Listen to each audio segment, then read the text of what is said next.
ignition switches. On. RPM switches. Set. TD switches.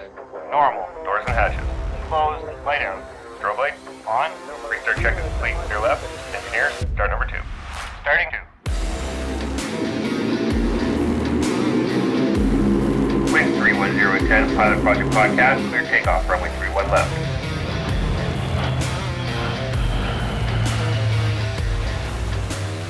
All right, we're ready for departure here at the Pilot Project Podcast, the best source for stories and advice from the pilots of the RCAF. I'm your host, Brian Morrison. With me today is a very special guest, my wife, Melissa. Melissa, welcome to the show. Thanks for finally letting me into your secret lair. Since it is Mental Health Awareness Month, I thought it would be a great opportunity to have Melissa on the show to help me share my journey with mental health in the RCAF. So we're going to ask her a couple questions and then we're going to switch roles. So Melissa, let's start with the most obvious question.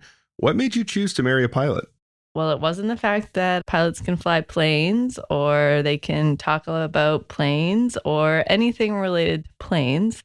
I didn't marry you or want to even date you because you were a pilot. So your good looks and charming personality were what won me over. That's right. Yeah, Melissa did not care at all that I was a pilot, which is, I guess, as it turns out, for the best. What do you think has been the best part of being a significant other of an RCAF pilot? For me and kind of for us as a family, the biggest thing that I've really enjoyed is just the community that surrounds this group of people. Everyone gets the training, they get the long hours, they get the being away and the deployment and the moving and all of those kinds of pieces. So everyone's just so quick to welcome you in. And yeah, we have friends that I think we'll have forever that we've met throughout our journey in the RCAF. Yeah, I mean, especially here in Portage, it's been pretty amazing, the group of people that we're with and the way we all help each other out. It's a real true community. Yeah, and I mean, mess dinners are fun adventures once you have a good group of friends, and just the different opportunities and things you get exposed to as a family of a military member. You get to meet some really cool people. You get to go some cool places. I even got to fly an airplane at Family Day once. So that was pretty special and memorable for sure to fly the Aurora. Yeah, that was pretty all time to sit beside each other and fly an airplane. That was and something as cool as the Aurora, a big 4-engine aircraft. That was really cool. Yeah, my parents and my brother were in the back and everything. Mm-hmm. Yeah, that was amazing. What would you say has been the hardest part of being a significant other of an RCAF pilot? Starting from like the get-go, we were how many weeks married when you put in on your request for a leave pass? We were about a month and a half. Oh, for the leave pass? Probably about a month.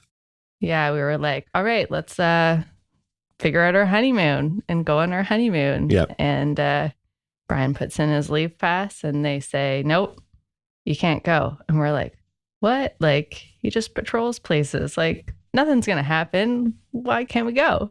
Turns out Op Impact was coming down the chute and he was going to be sent on Roto 0. So that was definitely a really hard thing to deal with because even when, you accept that you're marrying a military member, well, to me, I was marrying someone who would be on the West Coast or the East Coast and we'd bounce back and forth. And that would kind of be our journey in the military. Taking a plane that hunts submarines and having it track people over the desert was just not something we expected. Yeah. And because it was Roto 0, there was so much unknown. Mm-hmm. They couldn't tell us where they were going to sleep, if we were going to be able to contact them. It kind of reminded me of probably what people felt like, 60, 70 years ago when their significant other was going away because we just didn't have any answers at that point. So that was pretty scary to deal with, for sure. I think for a lot of people, the hardest part is just a lot of the unknown. So we had a lot of unknown in the deployment side of things, but the unknown of your schedule, your life, like when someone's going to have to get up and go, or when someone might be back because delays happen all the time, where you might live for a lot of people is a hard one to swallow. You don't really get a say. We kind of lucked out a little bit, I would say, because we met after you were finished training. So I didn't have to bounce around the country. Yeah, you already knew at least what aircraft I was flying and kind of what the future approximately would look like. I mean, that's what we thought. Yeah. Look true. how it ended up. True. We did not see ourselves in the prairies, but that's been great for us too. Yeah, for sure. Okay, so we're going to go ahead now and switch roles. Melissa is going to take on the role of the interviewer, and I will be the guest. And by doing that, Melissa is going to help me talk about my journey in mental health in the RCAF. All right, Bryan, we're going to start with a question you ask everyone. Where did flying start for you? You know, flying has been part of my life, or aviation has been a part of my life almost as long as I could remember. My dad is super into aviation. My cousin and best friend, Tim, is super into aviation. We grew up going to air shows, especially the London International Air Show in London, Ontario. I just remember it was such an exciting thing to look forward to.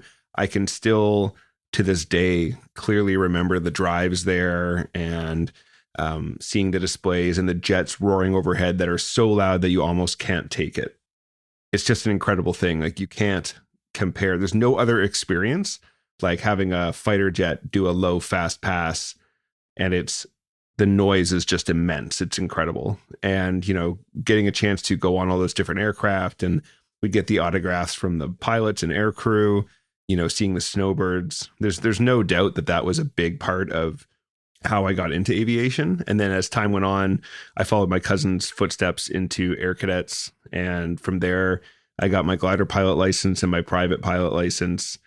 And I instructed for a summer on gliders. So it just sort of eventually became a natural path to keep following. But I can remember probably as young as grade 7 or 8, having it in my head that being an Air Force pilot would be a really cool thing to do one day. So after all that, how did you end up joining the Air Force? I joined the Air Force in first year of university. I was in the commercial aviation management program at the University of Western Ontario in London, Ontario. I was going through first year, and I had worked like 3 or 4 jobs the year previous to save up, but the money was gone. And I knew that I had a choice to either join the Air Force or start working for a year, doing school for a year. And I didn't want school to take like 7 or 8 years. And also I had already kind of had it in my head, like maybe I'll join the Air Force one day. So necessity kind of met up with my dreams, and I went in and applied. And for me, it was a pretty smooth process. I joined under ROTP. The trade was open. I did well in the aptitude tests and the interviews and all those things. And it was pretty smooth sailing to get in. What was your training route like once you got in?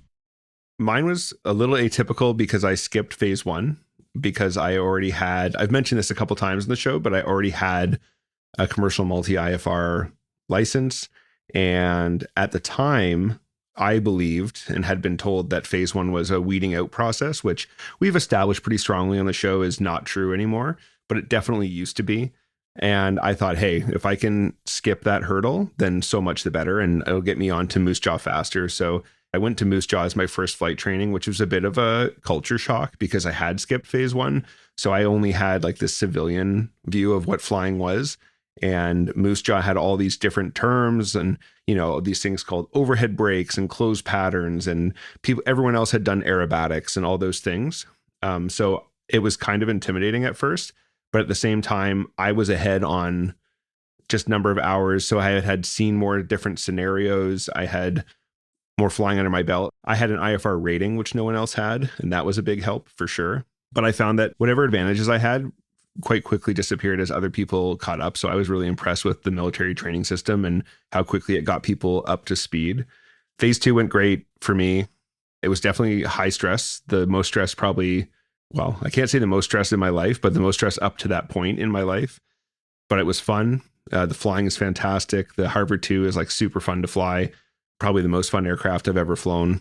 Finished that. Went to phase 3 multi-engine, and again, that went quite smooth. I was able to top both my courses, which was great. And because of that, I got my top choice, which I asked for the Aurora. So, and why did you choose the Aurora? I chose the Aurora for a couple of reasons. One was it had some variety in its tasks.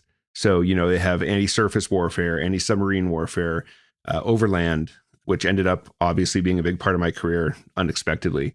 Search and rescue, they do fisheries patrols, they do Arctic patrols. So there was so many different things. And then on top of that, they go away, but they're not usually gone more than a couple weeks, was what I was told. and largely turned out to be true. So I thought, hey, this is a good opportunity to get a bunch of different experiences in, to see the world, but not be gone all the time, because at the time I was single and I wanted to meet somebody. And obviously that worked out, but I didn't want to be always gone. So I was trying to balance a really satisfying work life with a home life that could still flourish. And don't forget to tell all the listeners out there the real reason that you chose the Aurora as an aircraft. Oh, yeah. I also had two big priorities for the plane I wanted to fly. I wanted it to have a cup holder and a bathroom, and the Aurora has that and a kitchen.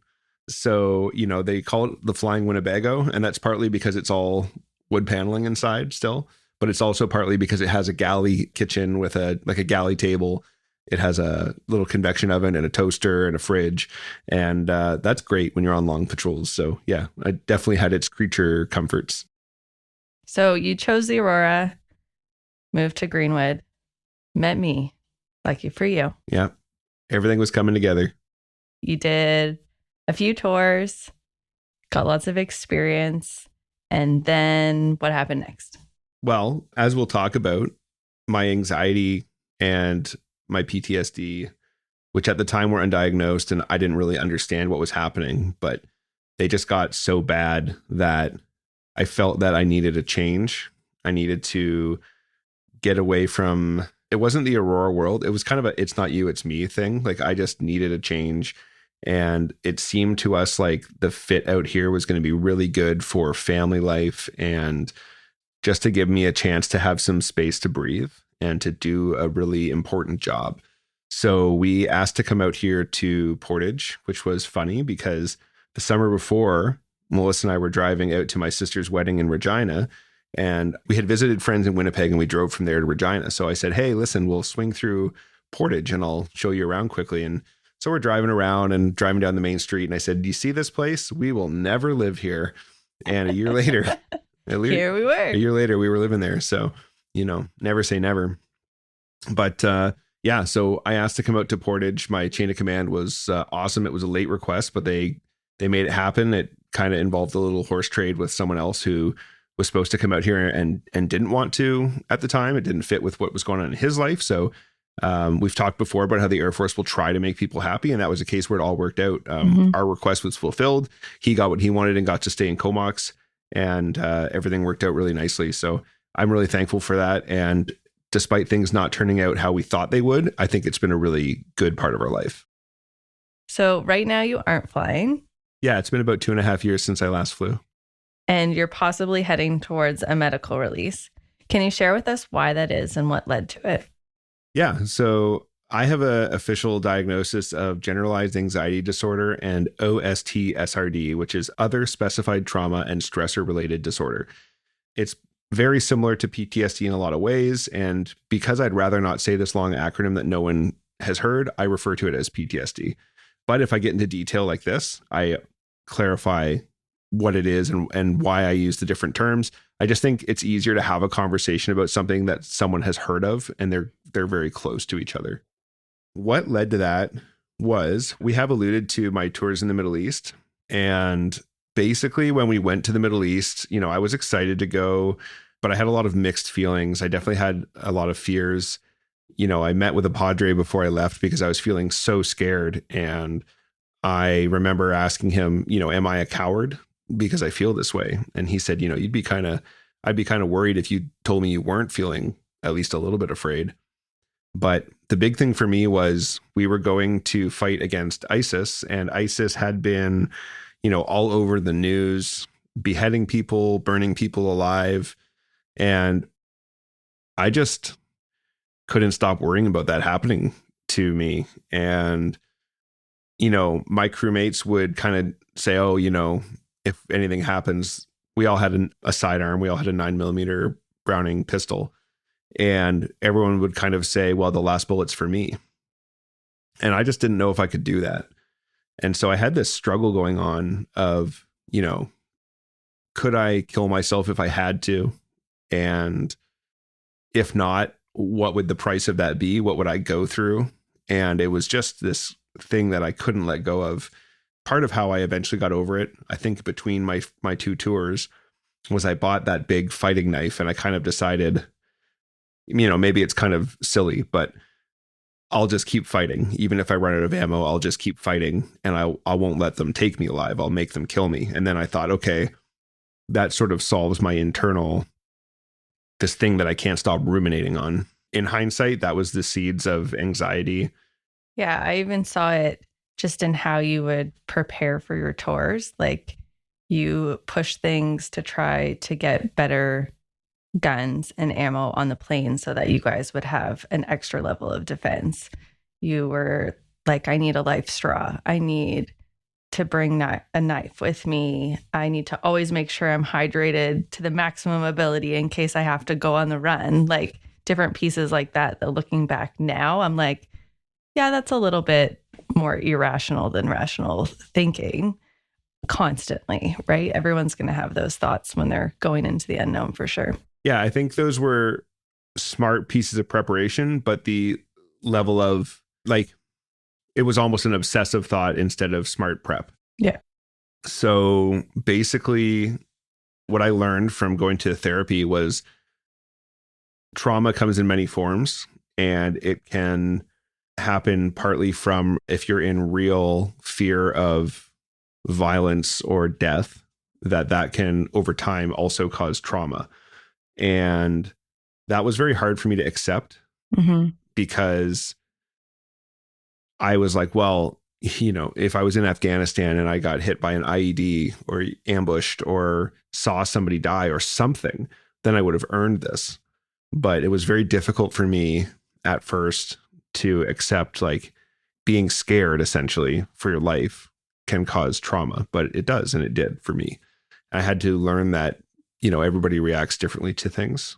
Yeah, I know a lot of the time, even when we would talk about it, it was a hard pill to swallow for you. And you don't think of PTSD being this thing that's long-term, like worry over time. You always just assume it's a big event or something big that happened if someone's diagnosed with it. Yeah. It was very, very hard to accept. That's what eventually led to me being diagnosed and stopping flying. How we got to that point, we'll get to that. Can you describe your path through the mental health system in the military? Yeah. So my time on the Aurora was amazing, but it was also pretty high stress. The deployment started just a few months after I got qualified on the Aurora. So pretty much from day one, we were under that deployment schedule and that tempo and the increased pressure that came with it. And as people were deployed, we were getting less time at home to recover. It was a really hard time in the community. I think everybody who was there at that time probably would agree with that. It was still great. Like, I still had incredible memories that we made during that time, but it was tough. So during that time, I started thinking after my tours, okay, I'm a little worn down. I'm going to see a social worker. And I would see a social worker. It was usually in the spring. So I started thinking, okay, maybe this is seasonal affective disorder or something. And, I'd see the social worker. We'd talk things through. They'd say something like, yeah, it sounds like you are dealing with a lot of stress at work, which was helpful in its way. But partly I was like, okay, so there's not, like, all I can do is keep pushing through and getting through this. And they gave me some breathing techniques and things like that. So they gave me some tools. So I'd feel better for a while, and then I'd end up seeing a social worker again. It was really difficult the last time that I started asking for help in Greenwood before we were posted. Like, I knew that something new and worse was wrong.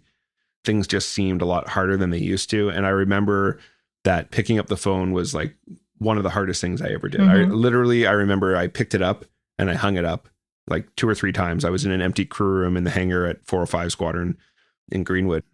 But I made that call, and I was really glad I did. I got connected with a great social worker there until we were posted. And at that time, I kind of thought, okay, we'll be posted. I'll have a clean slate. I'll be away from the stress of what has been wearing me down here. And that'll be that. Now, at that time, I really didn't realize that I had something deeper going on. So we came here to Portage, and I started feeling a lot of the same things. I was feeling the same way, but about new problems. So I started realizing there's something deeper here. And so I went to my doctor and I said, hey, I really need to talk to somebody. And it was really emotional. I had tears in my eyes, but he was very, very compassionate. It was a great experience for me. I got connected with a fantastic social worker, and she guided me through things for a while. And after a while of talking, she said, hey, I think there might be something here connected to your tours. which was the first time anyone had said that. And I was pretty resistant because of what we've already talked about, that I thought, no, there's no way that my experiences have led to trauma. That just can't be. I'm just worried. I've just been worn down, things like that. But eventually she convinced me like, hey, I think you should get assessed. And the thing I want to highlight here is that every step of this was my choice. So I think a lot of us are afraid in the aviation community, like if you ask for help, you're going to be grounded right away. That's not the case. Like when I asked my doctor for help, they kept me flying because it wasn't affecting my flying at that time. And he asked me, do you think that would be a therapeutic thing, or do you think that would be too much stress to keep flying? And I said, no, I love flying. Keep me flying, please. And that was great. Then my social worker said, hey, listen, I think you should get a diagnosis, but you should know a diagnosis may come with grounding. It may come with the need for medication or therapy. But I said, okay, well, what do you think I need to do to get healthy? And she said, I think you should get assessed. So I had a choice again. I could have walked away and gone back and tried to push through or use coping mechanisms or whatever. But at that point for me, the most important thing was getting healthy again. So I went and got diagnosed. Then when I was assessed by a psychiatrist, she gave me the option. Do you want to do therapy? Do you want to do meds? Do you want to do both? Or do you want to do nothing? So once again, I had choices for how this was going to affect me moving forward. Now I chose medication and therapy, and I'm super grateful that I did, because it's been life-changing for me. All the way through the TCAT or temporary medical category process, my doctors walked with me on that up until recently, where I was put on a permanent medical category. And every single time the potential consequences of what was about to happen were explained to me, and I had options. So my big message there to any pilots or air crew or anyone in the military who's listening is the system is better than you think. You should trust it. And sometimes it will come with consequences, but understand that consequences are different from discipline. Understand that sometimes seeking mental health may require a pause in your duties. And what that should mean to you, though, is if a professional is telling me I need to take a break, then I probably do need to take a break. Even though nobody wants to step back from what they're doing, sometimes that's what's necessary.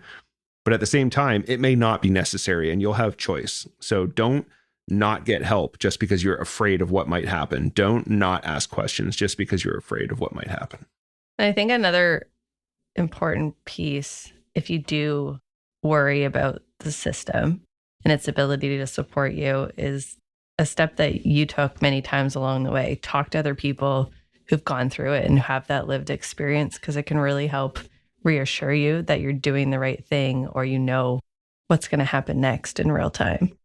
Yeah, that's a huge point. I've had some mentors along the way, and they know who they are, who have held my hand and walked me through some really difficult conversations and times where I was really scared of what comes next.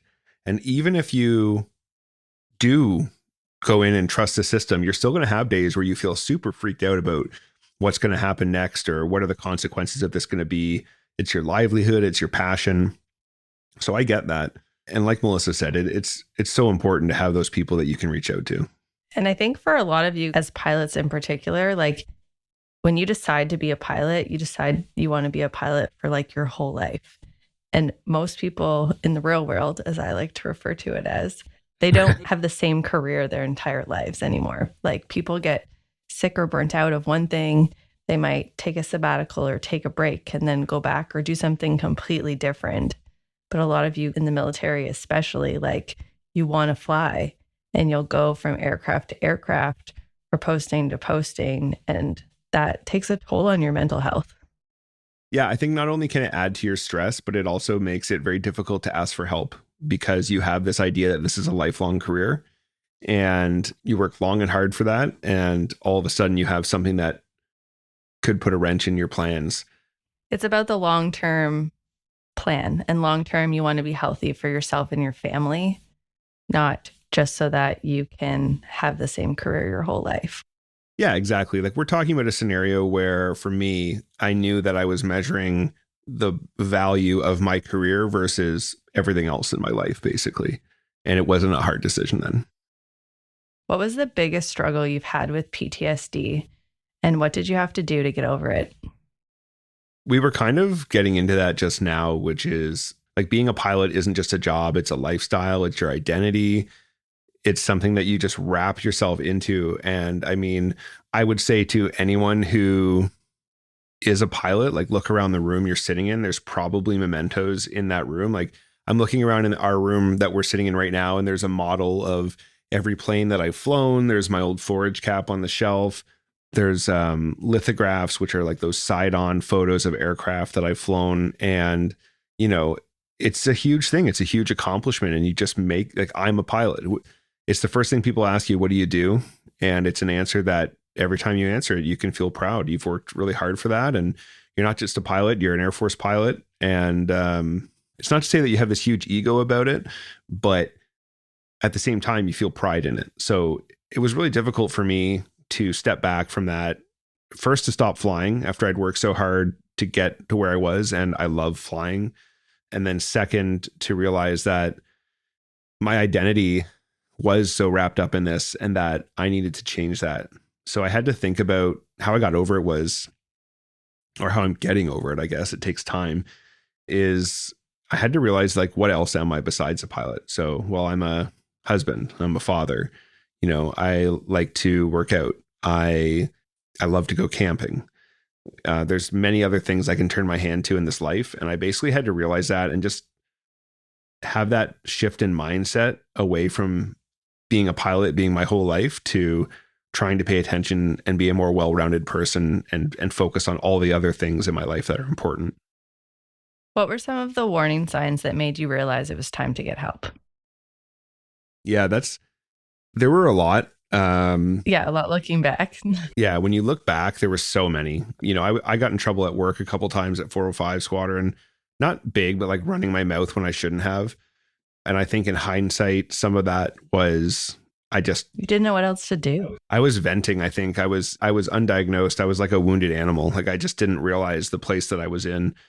I remember looking at, they have this mental health continuum poster, and it's like green, yellow, amber, red, and there's symptoms in each column. And that's partly why I first called for help that time, where it was so difficult, was I realized like I was in the amber, gusting red for a lot of it. And I thought, man, this is getting bad. But I'll say when I asked for help this final time here in Portage, which kind of led to where I am now, the big things were I was having nightmares almost every single night. I was getting really short-tempered with the kids. I had a real short fuse. I was getting short-tempered with you. I would notice myself, not only was I getting upset, but I used to explain it that if you had a gauge of like 0 to 100, like 0 to 30 worked fine, and then 30 jumped to 100.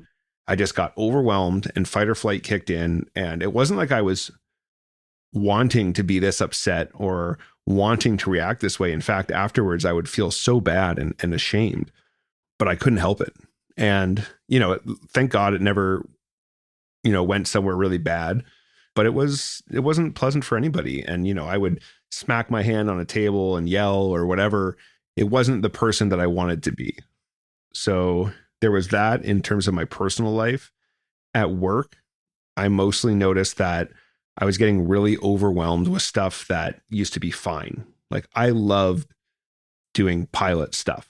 You know, one of my best things that would happen at 405 sometimes is they'd say, hey, we need someone to go to Scotland tomorrow. And you got to like run around and do all this crazy stuff and plan out this adventure. And I loved it. You'd call me and be like, babe, I'm going to Scotland. Yeah, it was great. Like it was exciting. And then I was here planning out, compared to the Aurora, very simple trips. I was back to where I learned to fly, where I did very well on that course. And on an airplane I knew, I was flying with all my instructors were also my friends.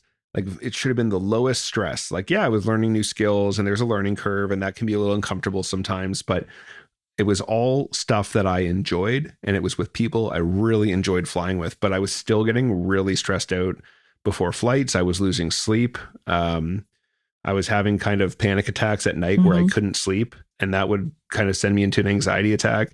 If the weather changed and I had to replan a flight, I would find that very stressful, which is just your basics of flying. Like that's got to be something that you can just do. So I think there was a lot of signs, and eventually they all just piled up. The biggest thing by the end was I kind of had this thing in my head, this thought that kept coming back that was, I'm not okay. I'm not okay. I'm not okay. And I realized like, I got to get some help here. Yeah. And I think that was part of just your like generalized anxiety spin that really picked up. once we moved here, where it could be the tiniest thing, like going to the grocery store, and it just like would spiral you and result in 1,000 phone calls and text messages to me trying to get a few groceries, right? Yeah, Like, that's right. That's right. If Melissa sent me to the grocery store with a list, like there was something on there I had a question about, I would call her like 10 times and get so overwhelmed if I couldn't get hold of her. And I started feeling very overwhelmed in grocery stores and going to Walmart and all those things. What else did you see? Because usually one thing that therapists and stuff will tell you is your spouse can be like the best barometer for how you're doing. Yeah, for me, it was like the stress, not sleeping before like simple test flights that like you knew you had in the bag, so to speak. Yeah. The short fuse and the anger were like definitely like, whoa, this was not something that was here before and is now like a very predominant part of our life. And at that time, our child was not 2 yet, so was just starting to pick up on those kinds of things. So we wanted to really put a stop to those for the better for our family. And yeah, just the anxiety spin of like simple tasks were very hard for you to do. And that made it very hard on me because I had to kind of hold those things together at home. Yeah. Yeah. You definitely, that's one of the difficult things for everybody of these things in a relationship is if I can't do something, you're picking that up. And then there's that compounded sense of guilt or sense of I'm failing my family and they have to pick up the slack. It's been another thing that takes time to deal with. And, that's one of those things that you just have to maintain an open dialogue about, especially you have to tell me if it's getting overwhelming and I got to tell you like, hey, this is making me feel this way. Marriage counseling. It's a good thing. Yeah, that's true. That's something that we did not because we felt like we were falling apart, but we felt like we needed some extra tools to be able to talk through anxiety, talk through trauma, and just better communication because we were finding ourselves in these patterns of arguments and things that we just weren't equipped to deal with anymore based on everything that I was dealing with. For you, your mental health journey has meant you had to sacrifice flying. Is that forever or just a temporary thing? Well, I think it's at this point a permanent thing within the military because, like I said, we did put in my permanent medical category, and I suspect that will lead to a medical release. That's not for sure, but it's very unlikely that I would fly again in the military. Outside of the military, we'll have to see. I certainly intend one day to fly at least in a private capacity in smaller aircraft. Anything else beyond that, we'll just have to see what time holds. How have you dealt with not being able to fly? Well, not being able to fly has been pretty difficult, especially living near the school and seeing the aircraft flying overhead every day. Certainly, I would say that doing this podcast has been therapeutic. It's given me the opportunity to still talk shop, to sit down and be a pilot and talk with my pilot buddies and talk about all the stuff that I love about flying. And it's kind of given me that opportunity to still explore that universe while healing. I think the other thing is what we've already talked about with being a pilot, being your identity and having to move beyond that. And the biggest thing has been for me to just get out there and, coach soccer for our son or just do things outside of that sphere of what I was normally used to walking in, I think. Is there anything positive that has come out of this process so far? Yeah, I think there's been payoffs for the sacrifice. Obviously, the first one being my own improved mental health. I still have a long way to go. I think one thing I had to realize early on is that this is a long path to walk. And, I think both of us were hoping this would be a quick fix and life would go back to how it used to be. And I'd be flying and everything would be fine. And that would be that. We'd all learn a lesson and live happily ever after. And I think we both found that it's been different from that. Oh, yeah. Like I definitely thought it was going to be like a year of not flying, therapy, finding the right balance of medication. And then you'd slowly work your way back into doing the job and training people again. And instead, it felt a lot like anyone who has kids out there will understand the path toddlers take to learning to manage and deal with their emotions. You and Hendrik were kind of learning on the same curve and level for a while, which was cool to see over time, but also hard to watch. Yeah. And it takes time, right? It comes with its own setbacks. It's not a linear progress all the time. That was a hard one for me. Yeah, because you thought progress would be linear and it would just always improve and you'd never have setbacks. And It was a very big roller coaster ride. yeah, and that's just the way it is. And I should say that there are people, though, who go through this process, get help, and they do improve quickly and they go back to work. And there's, my case, there is no typical case. Everybody's different. Everybody has different experiences and everybody heals differently. So I think that's important to emphasize. Other things that I've gained, obviously, I think our relationship is so much stronger than it was when this all started. I'm a much better and more patient father. I think I'm a better friend because I'm out of my head more and more able to pay attention to other people. That's definitely a problem with anxiety. When you're stuck inside your own head so much, it's really hard to be present. I would say the other huge thing that has come from getting better and getting help and doing this show, and also just being so open about these mental health struggles, is when people reach out to me. I've had several people who I don't know who have seen me write about this online or through the podcast or make mention of it. And they reach out and they say, hey, I'm seeing myself in what you're saying. I'm recognizing myself in these symptoms. What can I do? And then I've been able to help those people to connect with the services they need or to talk it through or whatever. And, obviously I'm not a professional, but I have my own experiences and it gives me a chance to be sort of a mentor in the same capacity that so many people were to me when I needed help. And it's very rewarding, and it's definitely given me a passion for mental health advocacy. Do you think your friends and family acted differently around you after you were grounded? Were they supportive of you choosing this path? How did you feel? It was hard for me because I just didn't fully understand exactly what was going on, right? Like I saw the signs and symptoms side of it, but didn't necessarily know what was going on in your head all the time until much further along the journey. Because I think you were trying to kind of hold a lot of it in and keep pushing through for a long time.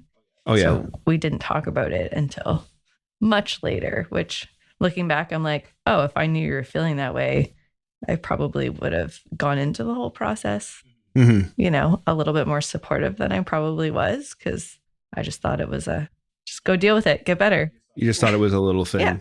I think I did too. Yeah. Now, that being said, I would say that all of my friends and family have been incredibly supportive. Nobody has ever looked at me differently.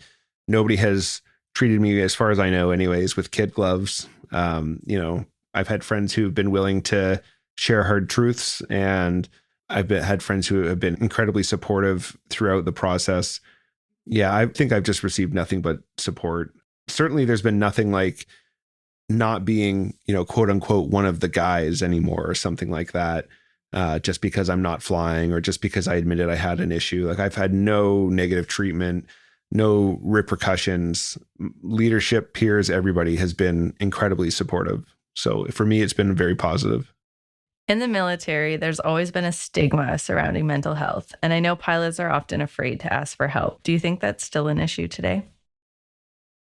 So when it comes to stigma, I think that there's two pieces to it. I think there's an external stigma and an internal stigma. So one that is kind of put on you by society and one that's put on you by yourself. I think the societal stigma is a lot less than it used to be. In the Air Force, I don't really feel like I experienced any kind of stigma. Like for the most part, everybody was very supportive and just wanted me to get better, get the help that I needed. That includes my peers, my leadership. Everybody was super, super supportive and just want people to be healthy. And I would say the same of myself. If I had a peer that was, struggling, the first thing you're going to say to them, hopefully, is, hey, listen, you need to talk to somebody and here's where those resources are. And I think that's easy to do. I think the harder stigma to break through is your own self-imposed stigma about, like I said before, have I earned this? Like, is it really that bad? There's lots of people who have it worse and I have a job to do. And, I think that's the harder stigma to jump through. Does that make sense? Yeah, you've definitely been more at peace though, since you got over that part. It's something that you have to get over if you're going to get better. And you just have to sort of grow up and say, I'm going to take care of this. I'm going to take this head on and I'm not going to be embarrassed about it. And that's partly why I'm talking about it today. That's partly why I've always been pretty open about it since I was diagnosed. You got to do what's best for you and your family at the end of the day. Yeah, exactly. What would you tell someone who's listening right now if these conversations are kind of resonating with them? I mean, the big thing is get help. If this is resonating with you, if you are recognizing yourself in what we've talked about today, go talk to somebody. It's the kindest thing you can ever do for yourself. And I promise it is not as scary as you think it is going to be. The hardest part is making the call, and that's a cliche for a reason. The hardest part is picking up the phone. But what that means is the rest is easier. You go in and you get this weight that comes off your shoulders, and it is just so worth it to go and get this figured out because you don't have to live this way. That's something I pushed through for years, not realizing it. And then something clicked and I realized like I needed help. And if this is that click for you, then please get help because you don't need to live feeling the way you've been feeling. And yeah, if you're a military spouse or partner, definitely you'll hear about this mental health continuum a lot, especially as the military kind of swings their focus to how they support families to be more about mental health. Like recognize the signs yourself. If you're seeing things that are going on that you're like, you weren't like this 6 months ago, or you're getting really negative or short-tempered or short-fused, like push your military member to go talk to someone and get help because it's not normal to feel that way. And there could be something going on, or it could just be something they need some coping tools for. Definitely get that support. And if you yourself are starting to kind of see patterns or symptoms that are kind of making you swing more towards the red than staying in that green and yellow category yourself, then get help for yourself because it is a lot to take on as a family member of someone in the military. There's a lot going on, a lot to deal with, and you matter too. Mm-hmm, absolutely. The other thing I would say is that there's 1,000 excuses for why you think you can't go, whether it's because you think that that would screw people over at work, or you think that the job just won't go on without you or whatever. I promise you, you are replaceable, and your coworkers and your leaders have a responsibility to facilitate you getting help. Full stop. There's no excuse. There's nothing more important. You can't run from it forever. You can push through it for a long time, but eventually it's going to catch up to you. So if you're hearing this and I'm talking to you and you know I'm talking to you, go get help. Where can someone in the military get help if they need it? So you've got a few different options. First of all, if you see anyone at work that has a Sentinel patch on their uniform, that means they're trained in the Sentinel program and they can actually help direct you to the proper services. They're trained to respect your confidentiality, and they're trained in what services you may need depending on what's going on. The other big program you can use is called the CF Member Assistance Program, or CIFMAP. Take out your phone and put this number in your phone. I have had this number in my phone. I can't recall if it was basic training or Moose Jaw, but either way, this number has been in my phone for over 10 years. I have used it a couple times, and I'll explain it after I give the number. The number is 1-800-268-7708. And what CIFMAP does is they connect you with a free number of sessions with a therapist from an approved list in your area. It's completely independent from your chain of command. Nobody in the military finds out, and it's amazing. They will hook you up, and it's confidential. And that can at least get you started on that road and sort of let you dip your toes into getting some help and seeing what that's like. Finally, you can just talk to your doctor, and on many bases, you can self-assess into mental health and just go in and ask for an appointment. That's typically what I've done. I've had great success with that. Doctors are people, they're compassionate, and they're going to help you get connected with the right services. And I've had very, very great experiences working with the mental health services in the military. So please contact your mental health unit on your base if that's an option for you, and they'll take care of you. And yeah, it doesn't have to just be for a big thing. You don't have to suspect that you have an operational stress injury or PTSD to access those things. Anytime you're feeling overwhelmed or a little bit burnt out, like just get used to having that as a tool in your toolbox that you access regularly. And then if big things do come up throughout your military career, it makes it not so scary to reach out and ask for help. Yeah, absolutely. And the other thing I'll say is you can always shoot me a message on social media. We put our contact information at the end of every episode. I have had people contact me through the show for lots of different reasons. I welcome anybody reaching out to chat or talk about the show or whatever, but I'm certainly always open to talking to anyone about stuff they're going through and helping them to figure out what to do next to help deal with that. So that's always an option too. All right. Well, that wraps it up for us here today on the Pilot Project podcast. We got a baby crying upstairs, but I want to thank you, Bryan, for sharing your story with everybody today and being so open about it. Yeah, thanks, hon. And thank you so much for coming in here today and helping to make this discussion happen and for sharing your insight as a spouse. It's definitely not an easy road to walk, and I'm very thankful that you've walked beside me on it. So thank you. Love ya. Love you too. Okay, that's going to wrap things up for this episode. We want to thank you so much for joining us as we discuss my journey through mental health and the mental health system in the RCAF. For our next episode, we'll be staying on theme with mental health awareness and talking about a fairly heavy topic. Imagine you're out on a training mission and you get a call. A pilot has crashed in another aircraft and you need to respond to the scene. Now imagine that late in the day you find out that the person you've been helping recover was one of your best friends. For Vic, unfortunately, this scenario was reality. Listeners will remember Vic from our Phase 3 helicopter episode. If you haven't listened to it, I highly recommend you go back and check it out. Vic will tell us all about his time flying combat support as well as his experiences on the tragic day when Tom Toast McQueen died in a crash.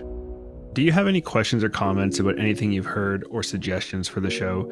You can reach us at thepilotprojectpodcast@gmail.com or at podpilotproject on all social media. We absolutely love hearing from our listeners. As always, we want to thank you for your continued support as we keep experiencing amazing growth in listenership.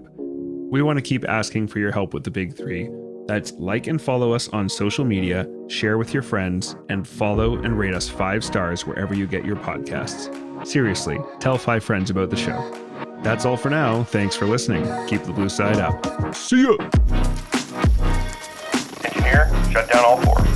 Shutting down all 4 engines.